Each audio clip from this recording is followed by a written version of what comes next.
Hello, students. Today we're going to be learning about Otzi the Iceman, maybe one of the most interesting characters that we'll be learning about in our ancient history course during a time period called the Neolithic Age. Otzi the Iceman, circa 3300 BC. Remember, C stands for circa, which means around. This is an approximate date. But many scientists believe that Otzi's body had existed over 5,300 years ago. In AD 1991, two hikers near the border between Austria and Italy discovered the frozen body of a man. The man was called Otzi, after the Otziler Alps, the mountains where he was found. Scientists studied Otzi's body, his clothes, and the items found with him to uncover clues about his life and death. One of the first amazing facts scientists learned was that Otzi lived 5,300 years ago, during a time period called the Neolithic Age. Otzi was dressed warmly because of the cold climate. He was wearing a fur hat and a long grass cloak. Under the cloak was a leather jacket that was well made but had been repaired several times. To keep his feet warm, he had stuffed grass into the bottom of his leather shoes. Scientists studied the tools and supplies Otzi was carrying and decided that he planned to be away from home for many months. A bow and arrows, copper axe, and backpack were among the supplies found near Otzi's body. Experts believe Otzi was a shepherd who traveled with his herd. Otzi probably returned to his village only twice a year. From recent tests, scientists have learned more about the last hours of Otzi's life.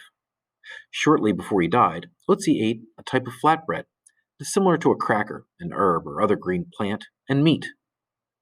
Pollen found in Otzi's stomach showed that he ate his last meal in the valley, south of where he was found. When Otzi finished eating, he headed up into the mountains. 8 hours later, he died. Scientists believe that Otzi's last hours were violent ones. When found, he clutched a knife in his right hand. Wounds on his right hand suggest he had tried to fight off an attacker. His left shoulder had been deeply pierced by an arrow. Some scientists think Otzi may have wandered into another tribe's territory. Otzi is now displayed at the South Tyrol Museum of Archaeology in Bolzano, Italy.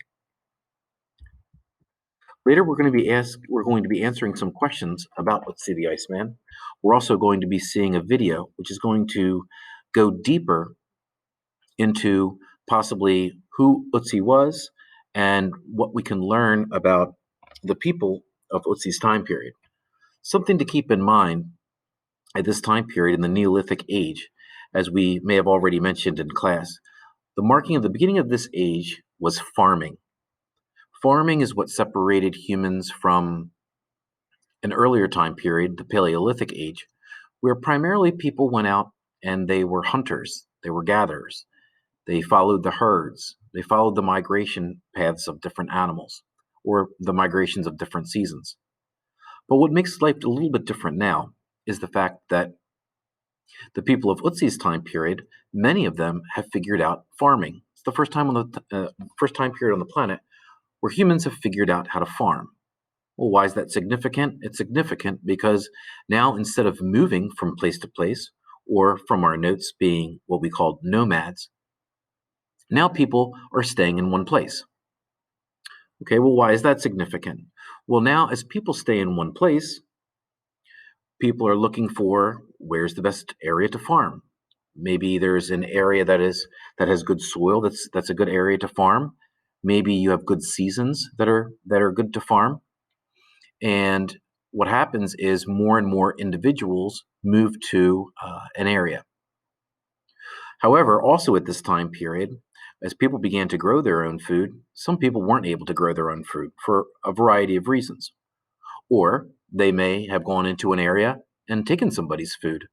Remember, there's no police at this time period. There's nobody that's going to really police or govern over anybody's actions.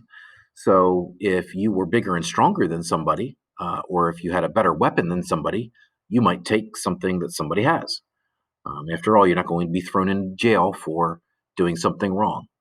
Well, these things lead to a time period on the planet which becomes very, very violent. And so, as you're listening to Otzi's story unfold, something I want you to keep in mind that, in fact, this was a very violent time period on the planet. And then, as the mystery of his death begins to evolve for you, um, start thinking about how perhaps he would have been in this situation. Do we think that maybe Otzi had gone and taken something that wasn't his from somebody? Maybe had killed somebody. Maybe somebody was getting revenge on him.